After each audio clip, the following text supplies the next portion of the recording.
లేదంటే రేపు ఆయన అంటారు. దీంట్లో సీతారామాంజనులు మెయిన్. సీతారామాంజులు వదలను.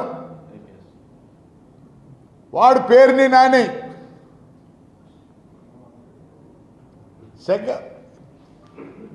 అతను అసిస్టెంట్ కమిషనర్ ప్రసాదరావు, ఈయన డిటిసి శివప్రసాద్, అందరూ బ్రేక్ ఇన్స్పెక్టర్లో మీ ఇండ్ల కాడొచ్చి కూర్చుంటా ఉంది. గవర్నమెంట్ కోర్టే ఇచ్చింది నాకు కలెక్ట్ చేయమని. ఈరోజు నేను బస్సు కొనాలి 50 లక్షలు కావాలి. ఆ బండ్లు అన్నీ సిలువు పట్టి టైర్లు పై మొత్తం అయిపోయింది. ఆ దాడికి తోడు వైఎస్ఆర్ వాళ్ళు 2-3 బస్సులు కాల్చినారు ఆడ పార్క్ చేసి ఉంటే. ఎవరండి? నేను నష్టపోయినా పర్వాలే, నా భార్య, నా కోడలు, ఇవన్నీ మా ఏం